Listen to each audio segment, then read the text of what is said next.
मुगल इतिहास में शाहजहां का शासनकाल एक ऐसे युग के रूप में देखा जाता है जहां सत्ता, कला, स्थापत्य और सांस्कृतिक वैभव अपनी चरम सीमा पर पहुंचते हैं। ये केवल एक शासक का शासन नहीं था, बल्कि एक ऐसी अवधि थी जिसमें मुगल एम्पायर ने अपनी समृद्धि, शक्ति और सौंदर्य को एक साथ प्रस्तुत किया। और यही कारण है कि इसे मुगल वैभव का स्वर्णिम काल कहा जाता है। शाहजहां का शासन उस समय शुरू हुआ जब मुगल साम्राज्य पहले से ही स्थिर और शक्तिशाली था। उनके पूर्ववर्ती शासकों ने एक मजबूत प्रशासनिक और आर्थिक आधार तैयार कर दिया था, और शाहजहां ने इस आधार को और अधिक सुदृढ़ करते हुए उसे एक नई दिशा दी, जहां केवल शासन ही नहीं बल्कि सांस्कृतिक और स्थापत्य विकास को भी अत्यधिक महत्व दिया गया। इस युग की सबसे प्रमुख विशेषता थी स्थापत्य कला का अद्भुत विकास, जिसमें ताजमहल का निर्माण सबसे महत्वपूर्ण उदाहरण है।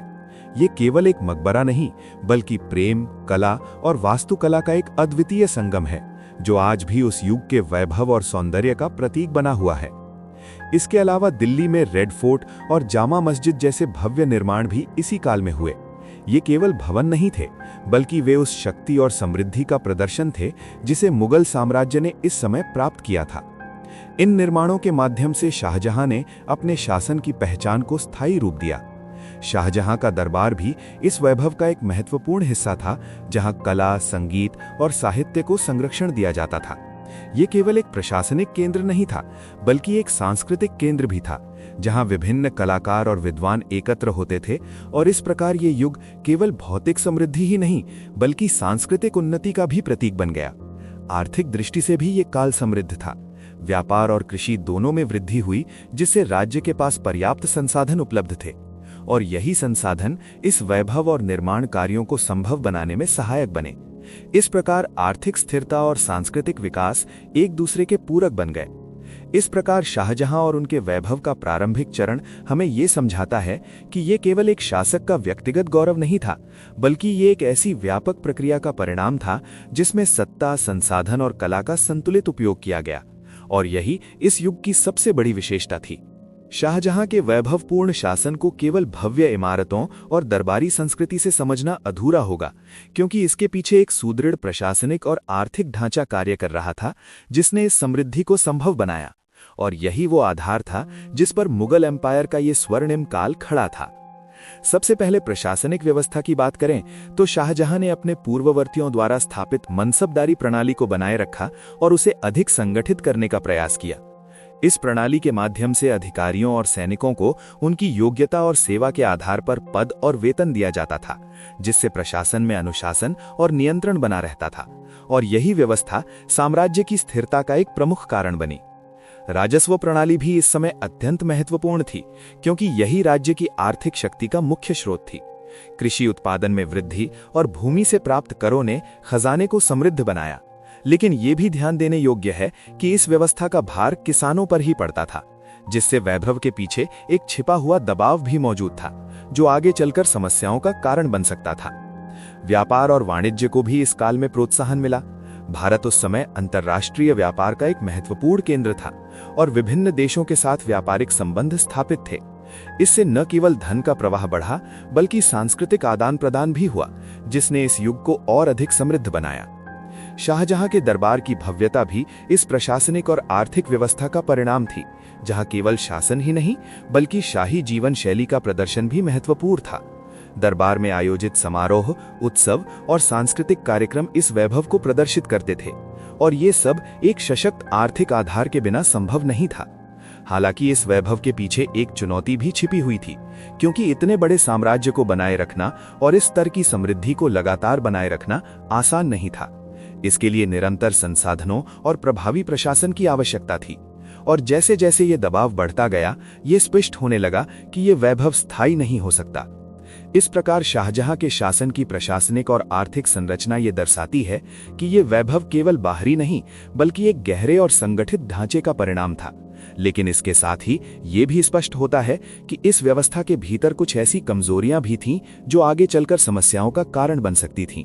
शाहजहां के शासनकाल का वैभव जितना आकर्षक और भव्य दिखाई देता है, उतना ही उसके भीतर कई सामाजिक और मानवीय विरोधाभास भी छिपे हुए थे, क्योंकि हर चमक के पीछे एक छाया होती है, और यही छाया इस युग को पूरी तरह समझने के लिए आवश्यक बनाती है, विशेष रूप से जब हम मुगल एम्पायर के समाज और जनता की स्थिति को देखते हैं।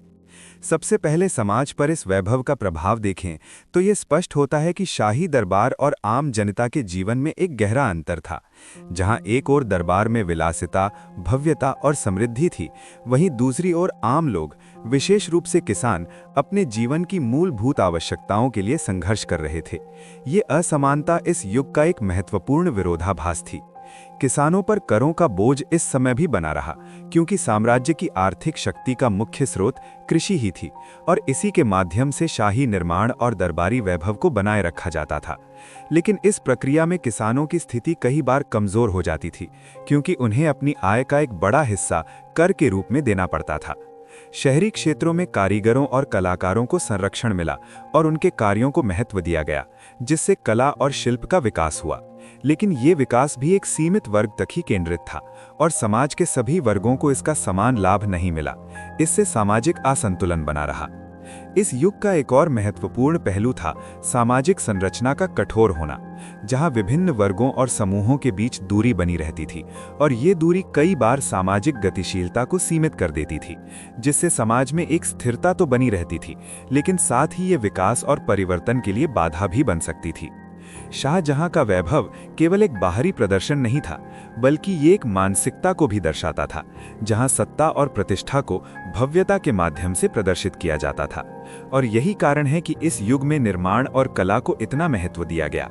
लेकिन इस प्रक्रिया में ये भी आवश्यक था कि समाज के सभी वर्गों का संतुलन बना रहे, जो हमेशा संभव नहीं हो पाया।